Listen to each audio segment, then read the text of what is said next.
रावण कुंभकर्ण विभीषण को भी बहुत प्यार दिया, गोद में खिलाया, बहुत स्नेह दिया। तो कुबेर जी बहुत बड़े हैं। कैकसी के विवाह के पहले कुबेर जी का जन्म ही नहीं, वो लोकपाल बन चुके हैं, धनाध्यक्ष पद पर अभिषिक्त हो चुके हैं। इसलिए वस्तुतः वे पिता के ही तुल्य थे कुबेर।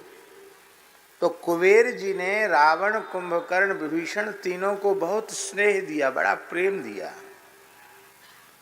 तो रावण ने पूछा अपनी माँ से, कैकसी से, कि बेटा माँ, ये महापुरुष कौन है जो दिव्य विमान में बैठकर आए और मेरे पूज्य पिताजी के चरणों में प्रणाम किया, और मेरी जो बड़ी माँ हैं उनके चरणों में भी प्रणाम किया, आपके चरणों में भी प्रणाम किया, और हम लोगों को गोद में उठाकर बहुत स्नेह दिया, बहुत प्यार दिया, ये कौन महापुरुष हैं? तो कैकसी को कहना चाहिए था कि बेटा रावण, ये तेरे बड़े भाई महात्मा कुबेर हैं, धनाध्यक्ष हैं, तू कोई सामान्य नहीं है। तेरा बड़ा भाई इस ब्रह्मांड में जितना धन है उसका स्वामी है, तू कोई गरीब नहीं है बेटा। और ये आयु में और पद में प्रतिष्ठा में बड़े होने के कारण और शास्त्र की दृष्टि से बड़ा भाई पिता के तुल्य होता है, ज्येष्ठ भ्राता पितु समः।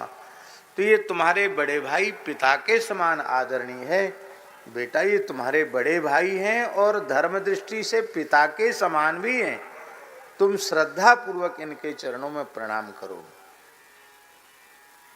तो रावण को राक्षस बनने की नौबत नहीं आती।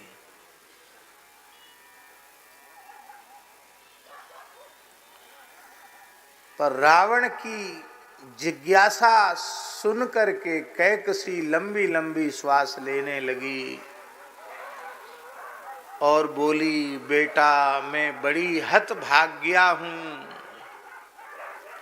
परम तपोधन तेजस्वी महर्षि विश्रवा को पति रूप में प्राप्त करने के बाद और तुम्हारे जैसे प्रचंड तेजस्वी बलवान पराक्रमी पुत्रों को प्राप्त करने के बाद भी मैं दिन रात दुखों से जल रही हूं, दुखों से दग्ध हो रही हूं।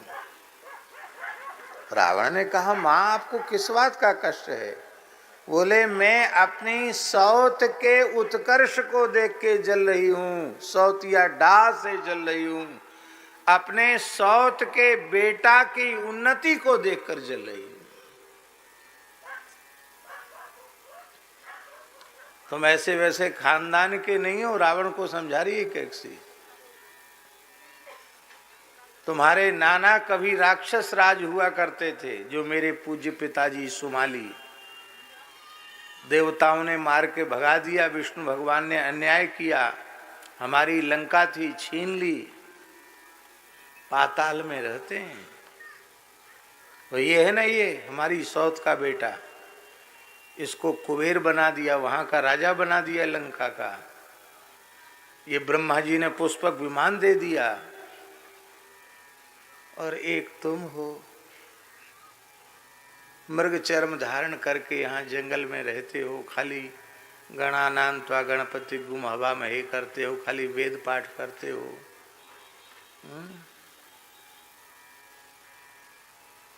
कंदमूल फल खाते हो, और एक ही है। इतना सुनते ही रावण क्रोध में भर गया।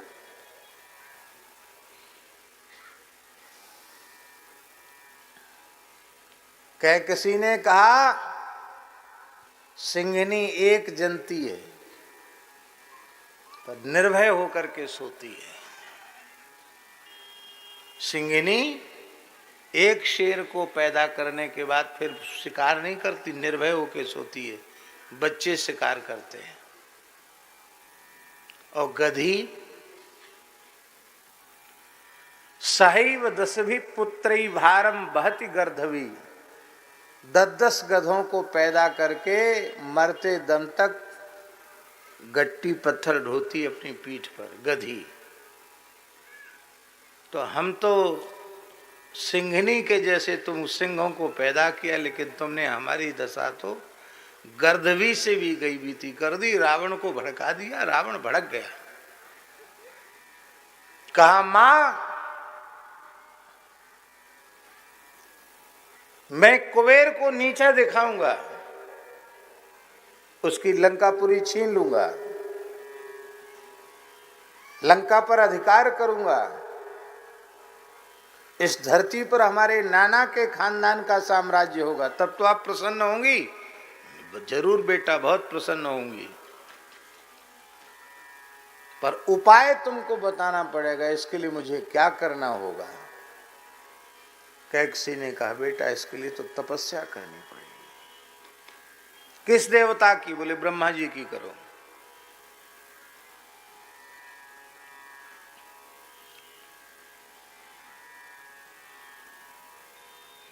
आपसे हम पूछते हैं, जैसा उपदेश कैकसी ने अपनी संतान को दिया, ऐसा ही उपदेश ध्रुव जी की माता सुनीति अपने पुत्र ध्रुव को देती, तो क्या ध्रुव भक्तराज ध्रुव बन पाते? क्या 5 वर्ष की आयु में 6 महीने की अल्प अवधि में भगवत साक्षात्कार प्राप्त कर पाते? माताएं ही संतान को राक्षस बनाती हैं, माताएं ही संतान को देवता बनाती हैं, माताएं ही संतान को शूरवीर बनाती हैं, माताएं ही संतान को कायर बनाती हैं, माताएं ही संतान को दानवीर बनाती हैं, और माताएं ही संतान को उदार बनाती हैं, और माताएं ही संतान को कंजूस भी बनाती हैं।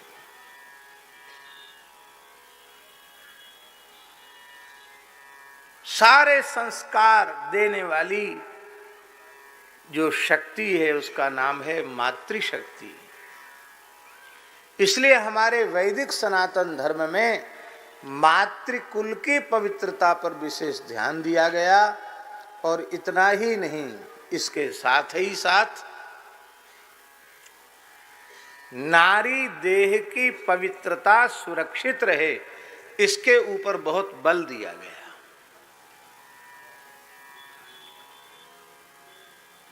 दुर्भाग्य से पढ़े लिखे समाज ने, पढ़ा लिखा समाज कहें अथवा पढ़ा लिखा मूर्ख समाज, 2 तरह के मूर्ख होते हैं। एक तो बिना पढ़े मूर्ख है और एक पढ़े लिखे मूर्ख। बिना पढ़े लिखे जो मूर्ख होते हैं उनको कोई बात समझा दो तुरंत समझ जाएंगे, और अपनी जो उनको जो अपनी मूर्खता के कारण, जो उनको अज्ञान के कारण जो उनकी कमी है उसको वो दूर कर लेंगे। लेकिन जो पठित मूर्ख होते हैं उनको संस्कृत सभ्य भाषा में पठित मूर्ख कहा जाता है। एक अपठित मूर्ख, एक पठित मूर्ख। पठित मूर्ख बड़े जिद्दी होते हैं, वो किसी की बात सुनते नहीं।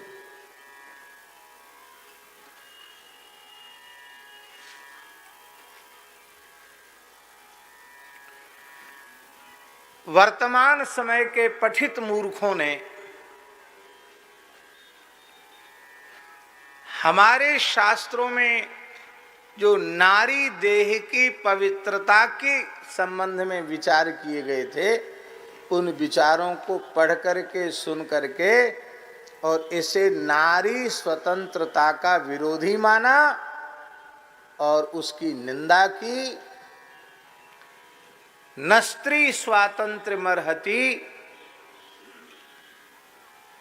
ये जो वाक्य है, इसके कारण इस भारत जैसे पवित्र देश में न जाने कितने हतभाग्य हिंदुओं ने, स्त्रियों ने मनुस्मृति जैसे पवित्र ग्रंथ को सरेआम जला दिया। कोर्ट के सामने मनुस्मृति में आग लगा दी।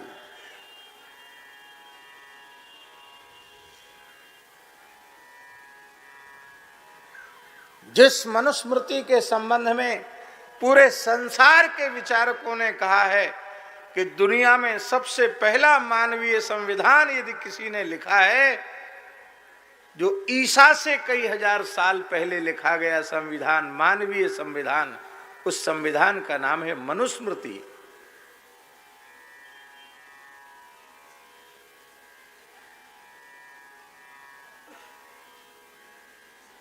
चाहे लंदन विश्वविद्यालय, ऑक्सफोर्ड लंदन विश्वविद्यालय बड़े आदरपूर्वक मनुस्मृति रखी है, जर्मन विश्वविद्यालय में बड़े आदरपूर्वक मनुस्मृति रखी है, और भारत की अदालतों के सामने मनुस्मृतियां जलाई गई।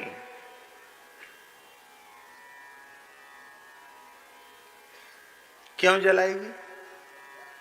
क्या कमी है मनुस्मृति में?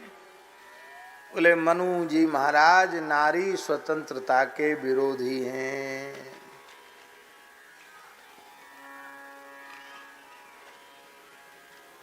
भैया कौन सा उन्होंने बुरा कर दिया माताओं का मनु जी ने?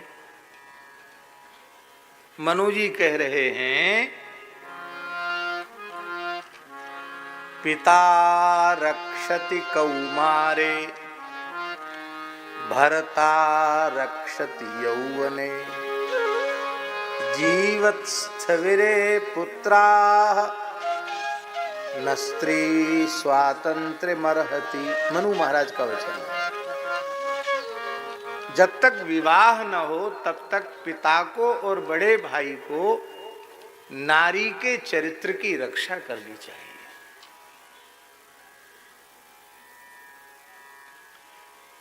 विवाह के पहले ही कन्या दूषित हो गई तो वह पातिव्रत धर्म का अनुष्ठान कैसे करेगी, पातिव्रत धर्म का पालन कैसे करेगी? इसलिए विवाह के पूर्व उसके चरित्र की रक्षा करना यह उसके पिता का कर्तव्य है, धर्म है। और विवाह के पश्चात वह कुमार्ग में न जावे, पवित्र आचरण संपन्ना बने, ये भार है पति। पति माने, पति शब्द का अर्थ क्या है? पा रक्षणे धातु है, पातीति पति ही, जो अपने पत्नी के शील की, चरित्र की, उसके पवित्रता की सब प्रकार से सुरक्षा करे, उसका नाम पति है। और पत्नी किसका नाम है? बहुत ध्यान से सुने, बड़ी जरूरी बातें हैं। पत्नी किसका नाम है? पतनात् त्रायते, जो अपने पति को कुमार्ग में जाने से बचावे, गड्ढे में गिरने से बचावे, पतन से रक्षा करे, उसका नाम पत्नी। इसका मतलब क्या हुआ कि पत्नी की सर्वविध सुरक्षा पति का धर्म है, तो पति की भी सर्वविध सुरक्षा पत्नी का धर्म है। वह इतना संतुष्ट अपने पति को रखे कि उसकी वृत्ति कुमार्ग में न जाए।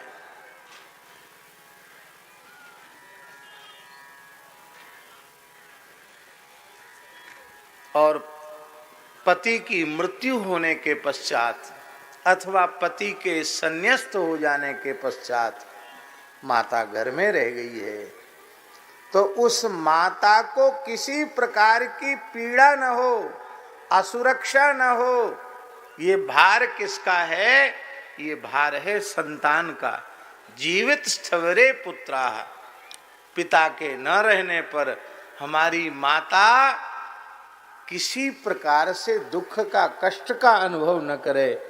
उसके मन में ये ना आवे कि वे तो चले गए और मैं अब मेरा भरण पोषण कैसे होगा, अब मेरी खोज खबर कौन रखेगा। ये चिंता माता को न करनी पड़े, पुत्र ही उसकी सर्वविध सुरक्षा करे। इसमें कौन सा बुरा कर दिया मनु जी ने, बताओ? ईमानदारी से बताना। क्या आप चाहते हैं कि आपकी कन्या विवाह के पहले ही दूषित चरित्र वाली हो जाए? आप चाहते हैं क्या? बोलो। बुरे से बुरा, दुष्ट से दुष्ट व्यक्ति ये चाहेगा क्या कि हमारी लड़की कुमार्ग पर चली जाए? चाहेगा कोई? क्या कोई विवाहित पुरुष यह सहन करेगा कि मेरी पत्नी कुमार्ग में चली जाए?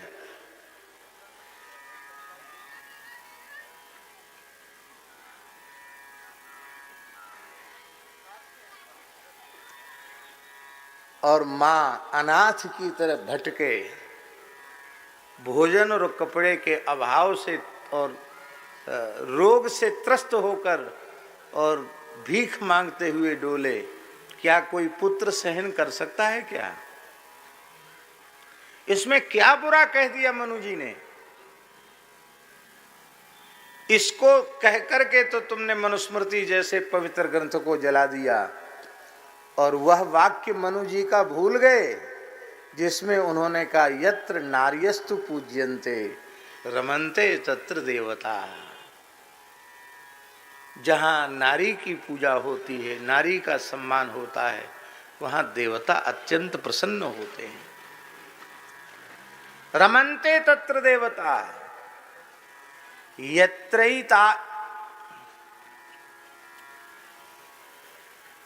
यत्रैताः न पूज्यन्ते। और जिस घर में स्त्रियों पर अत्याचार होता है, वे पीड़ित और दुखी होकर के रुदन करती हैं, उनके घर में होने वाले सारे सत्कर्म व्यर्थ हो जाते हैं। देवता पूजा स्वीकार नहीं करते, पितर श्राद्ध स्वीकार नहीं करते, उनके सारे धर्म कर्म निष्फल हो जाते हैं। इस बात को तुमने नहीं पढ़ा? कान खोलकर सुन लो, इस पूरी धरती पर, पूरे विश्व में, पूरे संसार में नारी जगत को जैसा आदर वैदिक सनातन धर्म ने दिया है, न भूतो और न भविष्यति, ऐसा आदर दुनिया का कोई मतपंथ न दे सका है, न दे सकता है, न दे पाएगा।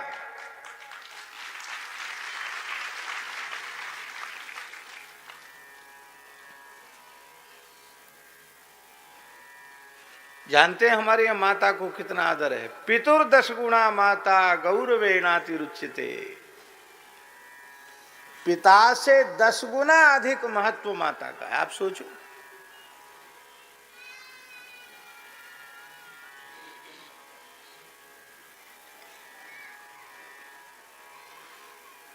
पुत्र सन्यासी हो गया, गृह त्याग कर दिया, विरक्त हो गया,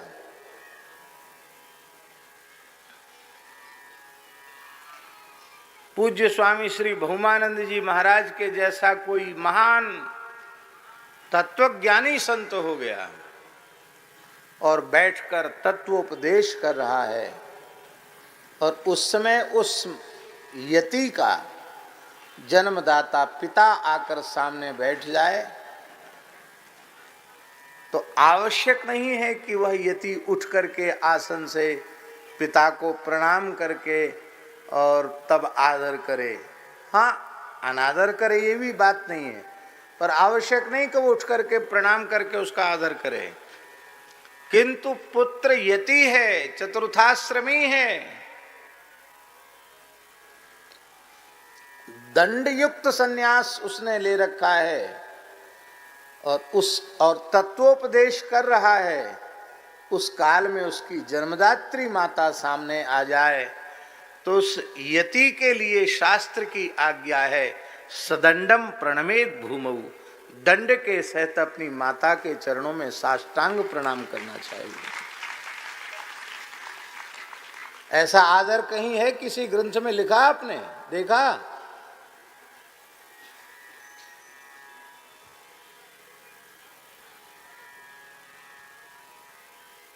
और सुन लीजिए, पतिव्रता माताओं के लिए कितनी सुविधा है।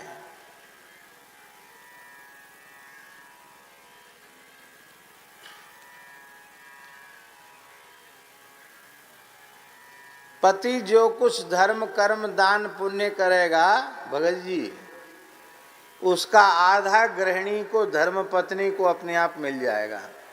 उसको कहीं दरखास्त नहीं लगानी पड़ेगी कि आधा पुण्य हमारे खाते में आना चाहिए, उसको आधा मिल जाएगा पक्का। पति तीर्थ यात्रा करे, तपस्या करे, दान करे, पुण्य करे, व्रत करे, उपवास करे, जप करे, उसका आधा पुण्य पत्नी को मिल जाएगा।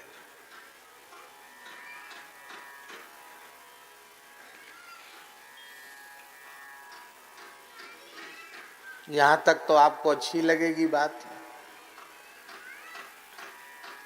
अब और आगे सुनिए। पति जो कुछ दान पुण्य व्रत उपवास आदि उत्तम कर्म करेगा, उसका आधा पुण्य पत्नी के खाते में चला जाएगा। किंतु यदि वह कोई पाप कर्म करता है, अपकर्म करता है, निषिद्ध कर्म करता है, तो उसका पूरा का पूरा परिणाम उसे स्वयं को भोगना पड़ेगा। उसके पाप में उसकी हिस्सेदारी नहीं है। पुण्य में हिस्सा है, पाप में बिल्कुल हिस्सा नहीं है। उसका फल तुम खुद भोगो। और अब सुन लीजिए, अभी तो ताली बजा रहे हैं, और सुनो। हम अपने मन से कुछ नहीं बोलते हैं, बिना प्रमाण के नहीं बोलते हैं। पत्नी जो कुछ यज्ञ जप तप व्रत उपवास दान करेगी, उसका पूरा पुण्य उसी के पास रहेगा। उसमें से पति को एक पाई नहीं मिलेगी, कुछ नहीं मिलेगा उसको। उसका तो आधा ले लेगी पति का, वो अपना जो कुछ कर रही वो सब उसी के पास डिपॉजिट रहेगा, उसमें से हिस्सा नहीं है। हाँ, पत्नी से यदि कोई पाप कर्म बन जाता है तो उसका आधा फल पुरुष को भोगना पड़ेगा। पुण्य का पूरा उसी के पास, पाप करती है तो उसका फल पति को भोगना पड़ेगा। आप लोग कहेंगे अब तो पुरुष समाज को आंदोलन करना चाहिए कि हिंदू धर्म में नारी के साथ अन्याय नहीं, पुरुष समाज के साथ अन्याय हुआ है। पुरुषों को आवाज उठानी चाहिए, लेकिन इतनी सुविधा नारी को क्यों प्रदान की गई भैया? पवित्र सृष्टि का मूल नारी है। भगवान के अवतार भी नारी के गर्भ से होते हैं। बड़े बड़े ऋषि मुनि महात्मा किसी नारी के गर्भ से उत्पन्न होते हैं। बड़े बड़े शूरवीर, दानवीर, राष्ट्रभक्त, बड़े से बड़े विद्वान, बड़े से बड़े गुणी कलाकार, सारे संसार में धरती का गौरव बढ़ाने वाले महानुभाव न तो धरती फोड़ के निकलते हैं, न आसमान से बरसते हैं, किसी माता के गर्भ से ही उत्पन्न होते हैं। और ऐसी पवित्र सृष्टि के सृजन का भार उसके ऊपर है, इसलिए उसको इतनी सुविधा देगी।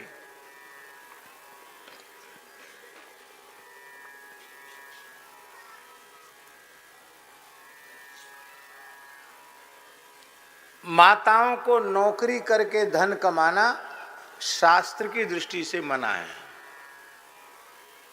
क्यों मना है? वर्तमान में परिस्थिति किसी की ऐसी हो तो वो अलग बात है, मना क्यों है उसके पीछे हम कारण बता रहे हैं आपको। मना इसलिए है कि पहली बात तो ये है कि वह व्यवहार में अत्यंत उतरने के बाद बहुत पवित्र लंबे समय तक बनी रहेगी, इसकी कोई जिम्मेवारी नहीं है। पहली बात तो ये है। दूसरी बात ये है कि सास ससुर, पति पुत्र, इनकी सेवा और अपनी संतान को उत्तम शिक्षा, उत्तम संस्कार देने का जो भार है, और अपने घर में कुल परंपरा के अनुसार देवी देवताओं का पूजन, व्रत उपवास आदि के धर्म कर्म का निर्वहन, वो यदि वो नौकरी करेगी तो कम संभव होगा। सारा समय उसमें चला जाएगा तो वह अपने धर्म का पालन कैसे करेगी? पुरुष वर्ग काम पर जाते हैं, 4-6 घंटे 8 घंटे की ड्यूटी होती है, पर धन्य है माताओं को, इनकी ड्यूटी तो 24 घंटे की ड्यूटी है, दिनों रात की ड्यूटी है, हैं? इनको भी छुट्टी मिलनी चाहिए कि नहीं? बोलो। आपको सप्ताह में एक दिन छुट्टी मिलती है, माताओं को छुट्टी मिलनी चाहिए कि नहीं? ईमानदारी से बताओ, इनको अवकाश मिलना चाहिए कि नहीं मिलना चाहिए? भगवान ने ऐसी वैज्ञानिक व्यवस्था बना दी कि महीना में 4 दिन तुम विश्राम करो। जब अशुद्ध अवस्था का काल होता है उसमें 4 दिन उनके काम पर विराम है। उनको न चौका करना, न बर्तन करना, न रसोई बनानी, कुछ नहीं, बैठ के राम राम करो। बोले फिर वो सब काम कौन करेगा? आप करिए, आप चूल्हा चिताइए, आप झाड़ू लगाइए, आप बर्तन मांजिए। अब वो तो रोज चाय बना के पिलाती हैं, 4 दिन आप बना के पिला दीजिए। कितना, देखो कितना भारी प्रेम स्थापित होगा।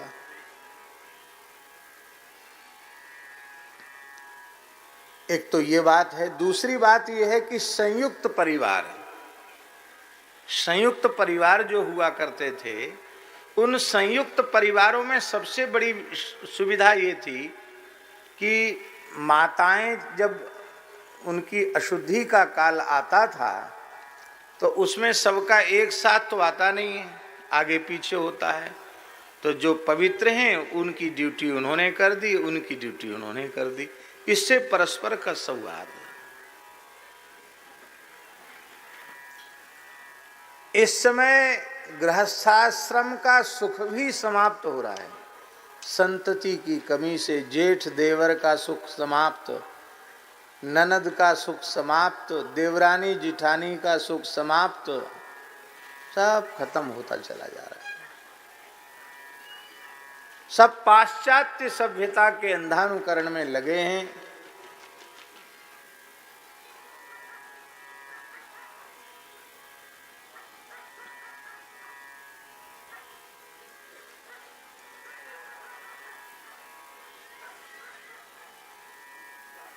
कोई काल था कि पाश्चात्य देशों में भारतीय नारी की बड़ी निंदा, बड़ा ऐसा स्वरूप प्रस्तुत करते थे उस काल के लोग, भारतीय लोगों का और भारतीय नारियों का विशेष रूप में।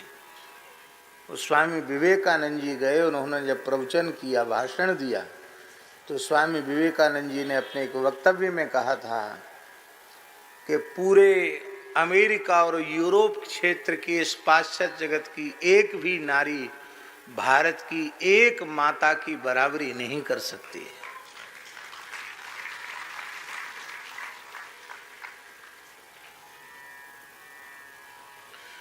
ना उसके जैसा त्याग, ना उसके जैसी तपस्या।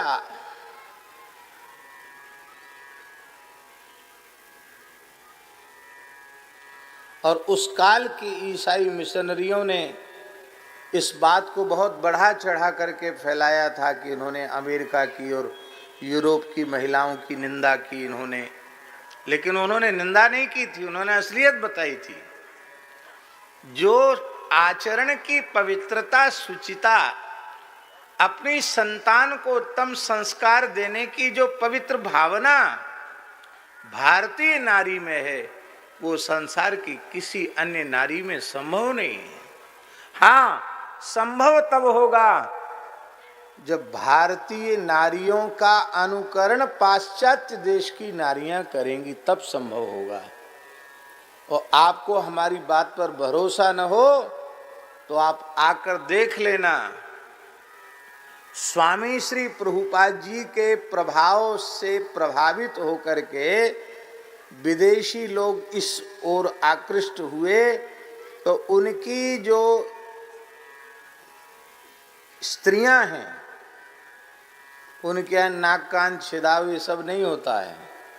और वे यहाँ आती हैं वृंदावन में, वो धोती पहनती हैं, भारतीय नारी की वेशभूषा पहनती हैं, नाक भी छिदाती, कान भी छिदाती हैं, और यहाँ से पूरा सिंदूर से मांग भी भरती हैं और जपमाला भी रखती हैं, और वो पातिव्रत धर्म के पालन का प्रयत्न करती हैं। क्योंकि अब उनकी समझ में आ गया है कि हमारा जो स्वरूप लोगों ने समझ रखा था या हमने समझ रखा था वो हमारा स्वरूप नहीं है। भारतीय नारी का स्वरूप ही वस्तुतः संसार की सभी नारियों का स्वरूप है और भारतीय पुरुषों का स्वरूप ही संसार के सभी मनुष्य जाति का स्वरूप है। आज विचित्रता ये है कि स्त्रियां भारत की पढ़ी लिखी लड़कियां वो नकल कर रही हैं यूरोप की, विदेश की, और यहाँ के युवक वर्ग नकल कर रहे हैं विदेश की। और जो अपने विकास के स्वयं के विकास के सर्वोच्च शिखर पर अपने को आसीन मानने वाली जाति जो है वो आज भी यह मान रही है समझ में आने के बाद कि हम विकसित नहीं। वस्तुतः सच्चा चरित्र का विकास यदि धरती पर किसी जगह हुआ है तो भारतवर्ष की पवित्र धरती पर हुआ है।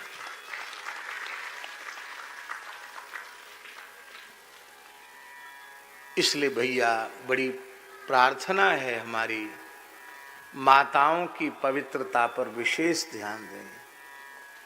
बचपन से ही कन्याओं को गोद में बिठा करके पातिव्रत धर्म की शिक्षा दें, खान पान पवित्र करें, आचरण पवित्र करें, अश्लील साहित्य न पढ़ें, न अश्लील दृश्य देखें। ये मोबाइल क्या थमा दिया सरकार ने सब बच्चों के हाथ में, बंदर के हाथ में तलवार दे दी और उस मोबाइल के कारण भी युवक युवतियों का घोर पतन हो रहा है।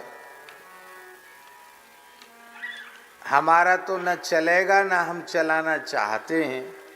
कथनचित भगवान हमें पावर दें और हम चलाना चाहें तो भारत में नहीं, हम तो पूरी दुनिया में मोबाइल बंद कर देंगे।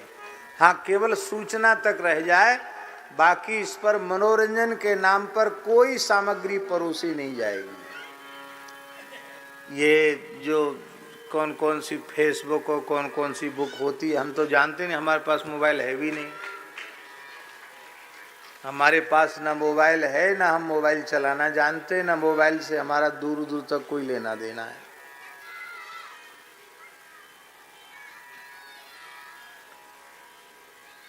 अब बड़े सुखी हैं इससे, हम बहुत सुखी हैं। नहीं, एक सप्ताह कथा तो रोज हमको मोबाइल पे बांचनी पड़ेगी। इतने फोन आएंगे कि सब उठा भी नहीं सकते हैं। भगवान की बड़ी कृपा है।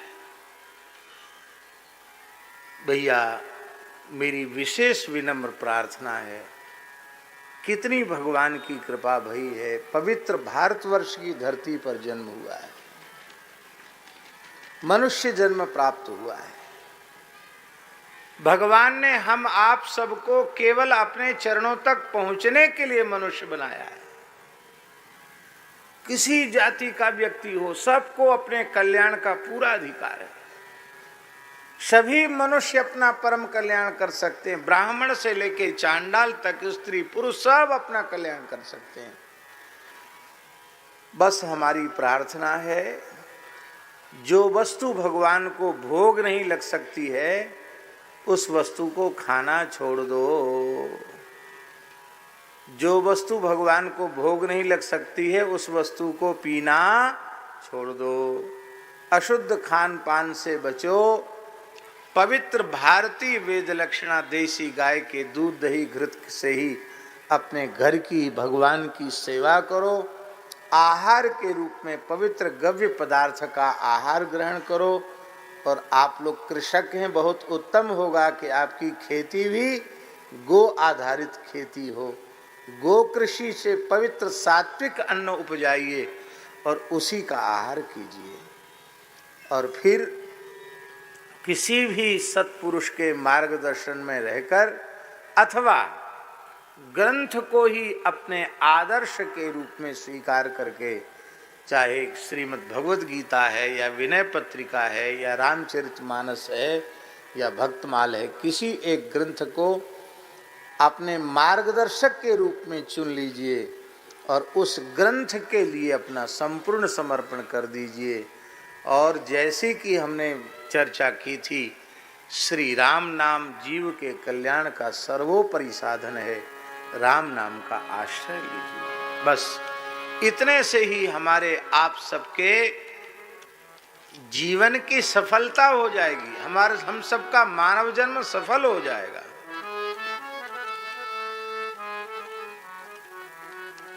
तो हम माताओं से प्रार्थना विशेष रूप में पुनः कर रहे हैं कि अपनी संतान को अच्छे संस्कार दें।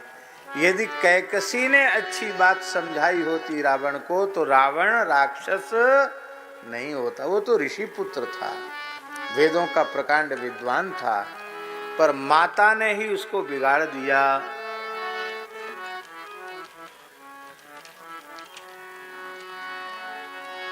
और श्री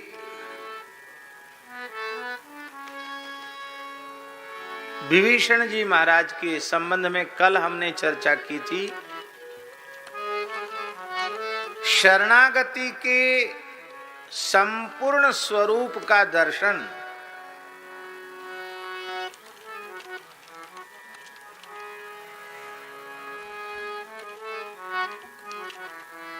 शरणागति के संपूर्ण स्वरूप का दर्शन, सांगोपांग दर्शन श्री विभीषण जी के चरित्र में होता है।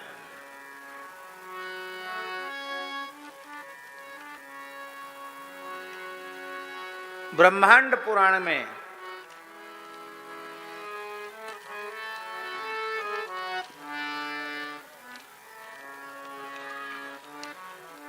स्पष्ट आया है।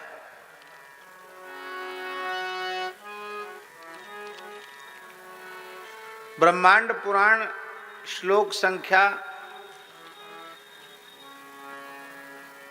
ये 43वें अध्याय में ये सब आया। श्लोक संख्या 3 से लेके और 77वें श्लोक तक बहुत सुंदर ब्रह्मांड पुराण में इसका विवेचन हुआ है।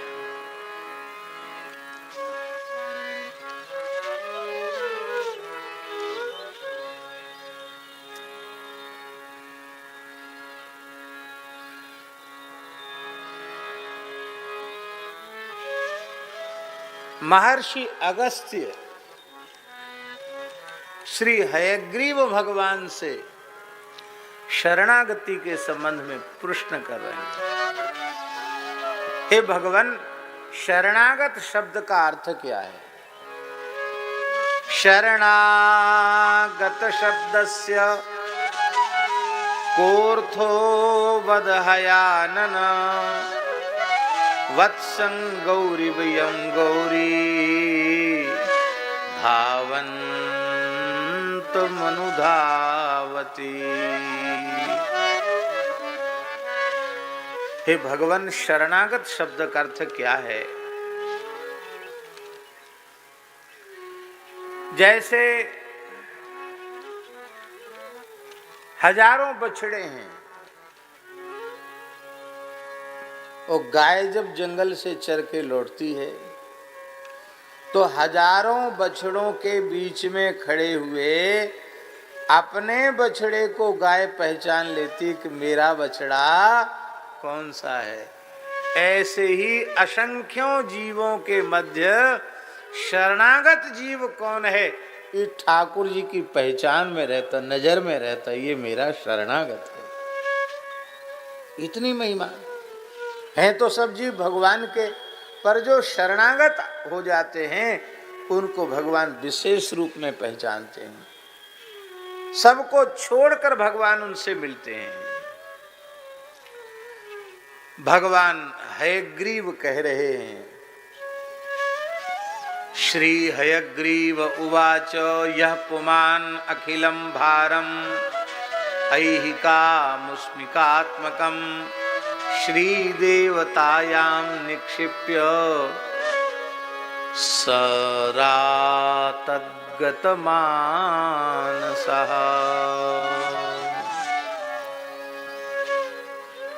सदा तद्गतमानसः। जो मनुष्य लौकिक पारलौकिक भार को अपने आराध्य भगवान के चरणों में निवेदित कर देता है और सदा अपने अंतःकरण को अपने शरण्य आराध्य प्रभु में लगा कर के रहता है, उसे शरणागत कहते हैं।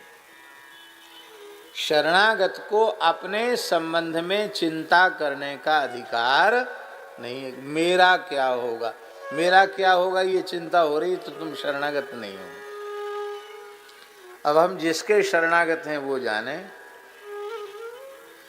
बस हमें एक शरणागत भक्त को जिस रहनी से रहना चाहिए, हमें उस रहनी से रहने का प्रयास करना चाहिए। बस हमारा इतना ही कर्तव्य है, बाकी सब ठाकुर जी जाने। स्वर्ग में रखें चाहे नरक में रखें, घर में रखें चाहे वन में रखें, जैसे चाहें वैसे रखें। सिर पे रखें चाहे गोद में रखें, चाहे अपने पैर के नीचे रखें, उनकी इच्छा है। हमारा कल्याण हो, हमारा मोक्ष हो, हमारी सद्गति हो, ये चिंता भी शरणागत को नहीं होनी चाहिए। लोक की कोई वस्तु नहीं चाहिए और परलोक की भी कोई वस्तु नहीं चाहिए। केवल अपने आराध्य की प्रसन्नता चाहिए। सर्वानुकूलः सर्वत्र प्रतिकूल विवर्जितः अनन्य शरणो गौरीं दृढ़ं संप्रार्थ्य रक्षणे रक्षिष्यतीति विश्वासस्तत्सैवैक प्रयोजनः।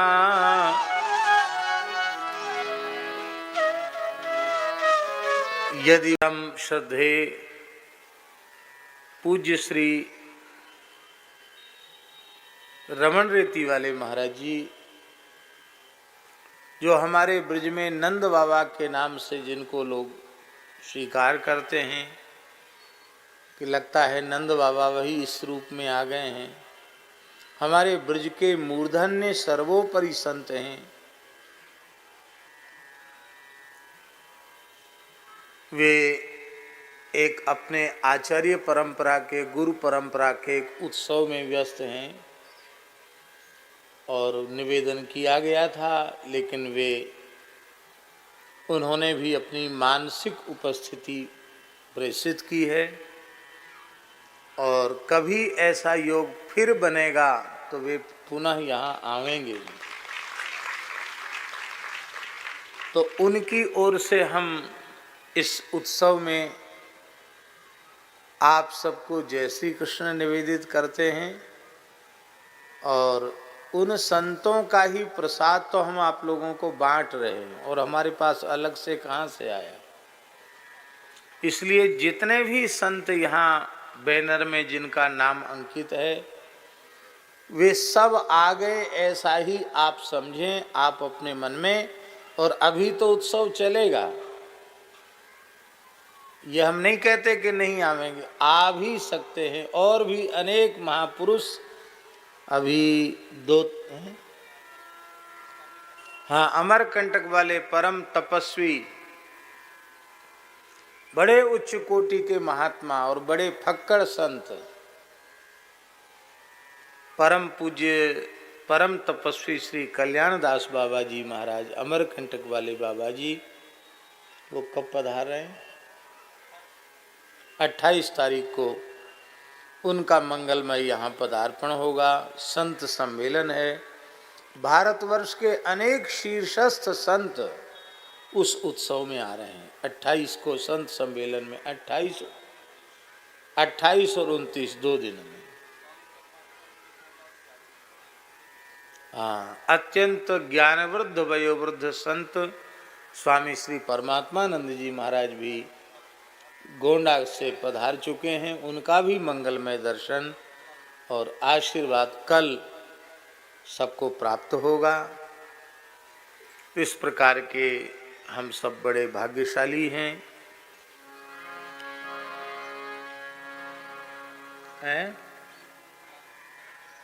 कल पधारेंगे। जिन दिव्य महापुरुष के मंगलमय आशीर्वचन से यह उत्सव का विधिवत शुभारंभ हुआ, सत्संग सत्र का शुभारंभ हुआ, ऐसे परम पूज्य युग पुरुष स्वामी श्री परमानंद जी महाराज, जो ज्ञान वृद्ध वयोवृद्ध बड़े तपस्वी महापुरुष हैं, वे भी कृपा करके कल पधारेंगे और उनका 2 दिन सानिध्य भी मिलेगा, उनका आशीर्वाद भी सबको श्रवण करने का सौभाग्य मिलेगा। यहाँ से आसपास के क्षेत्र से तो लोग आ ही रहे हैं कथा सुनने, कानपुर से भी रोज कथा सुनने आ रहे हैं। हमारे कानपुर वाले शास्त्री जी रोज कानपुर से कथा सुनने आ रहे हैं, और भी कई लोग आ रहे हैं। उधर जबलपुर तरफ उमरिया से भी एक पंडित जी, गौतम पंडित जी, वहाँ से कथा सुनने आए हैं। और हमारे गंगेले जी छतरपुर से हैं, छतरपुर से चलकर आ रहे हैं। ऐसे बहुत महानुभाव कहाँ कहाँ के नहीं लोग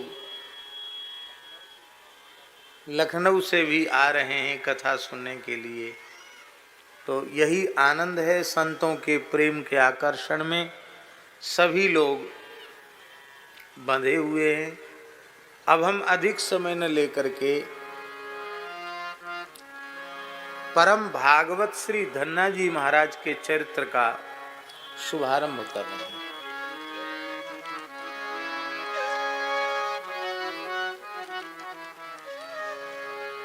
पहले दिन श्री भक्तमाल की भूमिका, भक्तमाल का महात्म्य,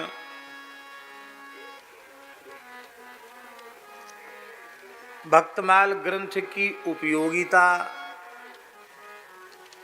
भक्तमाल के कथन श्रवण से लाभ, इन सब विषयों की चर्चा की गई थी। और उसके पश्चात आप लोगों के ही आग्रह पर पौराणिक भक्तों में से भगवान श्री राम के शरणागत भक्त, भगवान के सखा श्री विभीषण जी का, परम भागवत श्री विभीषण जी का चरित्र कल तक स्मरण किया गया। कल आप लोगों से ही पूछा गया था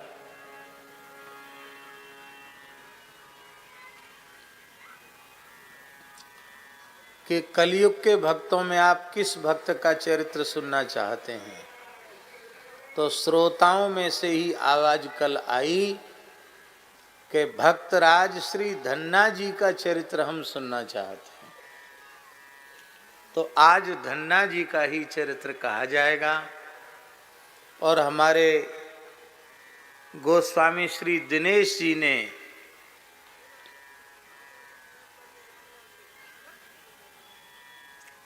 त्रिलोचन जी का चरित्र कहा, तो ठाकुर जी ने चाहा तो कल हम त्रिलोचन जी के चरित्र की चर्चा करेंगे। आज धन्ना जी की चर्चा और कल त्रिलोचन जी की चर्चा।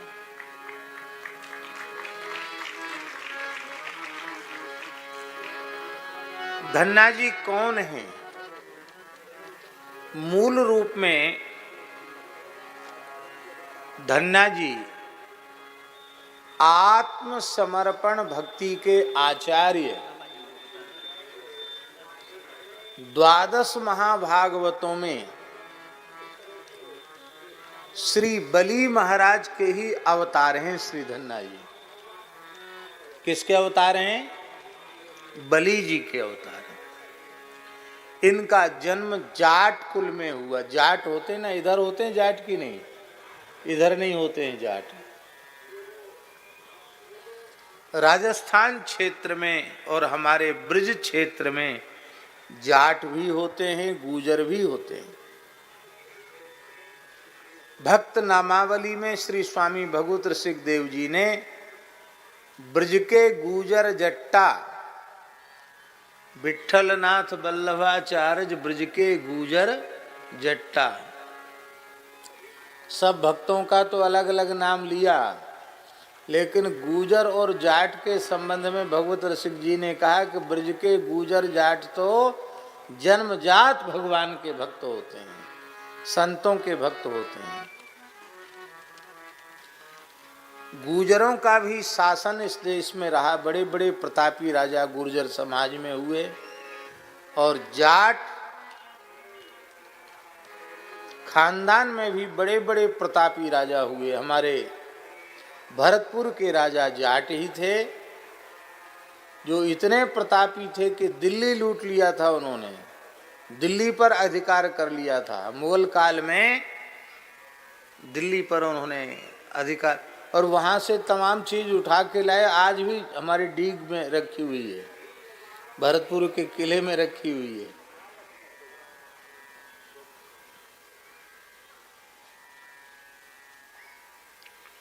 सूरजमल, महाराज सूरजमल बड़े प्रतापी थे, एक से एक भगवत भक्त हुए।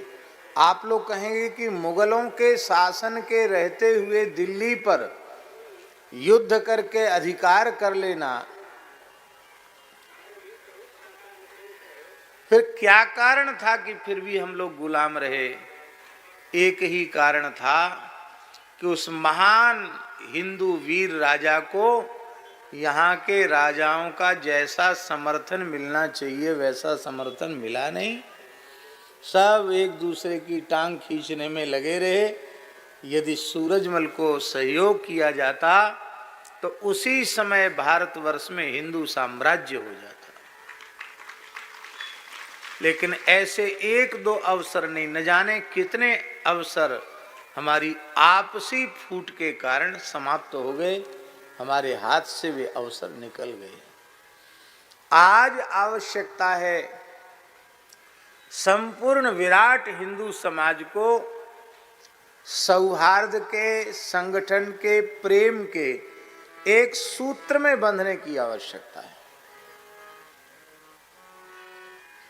दुर्भाग्य से आज भी हिंदू समाज जैसा संगठित होना चाहिए वैसा संगठित नहीं है, आज भी विघटित है, और ये दुर्भाग्य की बात है। वर्णाश्रम व्यवस्था का सम्यक और संपूर्ण समादर करते हुए हम सब वैदिक सनातन धर्म का आदर करने वाले हिंदू एक हैं, इस भाव से सबको एक होना चाहिए और राष्ट्र रक्षा, गोरक्षा, धर्म रक्षा के लिए एक मंच पर सबको आना चाहिए।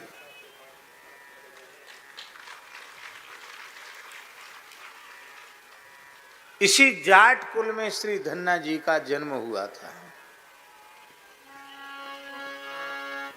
राजस्थान में जिला टोंक सुना है आपने? टोंक जिला है राजस्थान में। उस टोंक जिले में एक छोटा सा गांव है जिसका नाम है धुवन कला।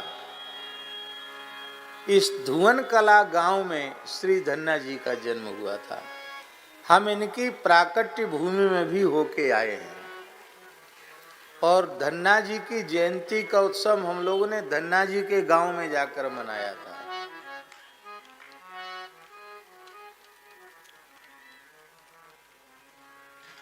हमारे सिख परंपरा का एक विशाल गुरुद्वारा धुवन कला में है, क्योंकि भक्त राज श्री धन्ना भगत की वाणी उसको गुरु ग्रंथ साहब में भी उसका समावेश है।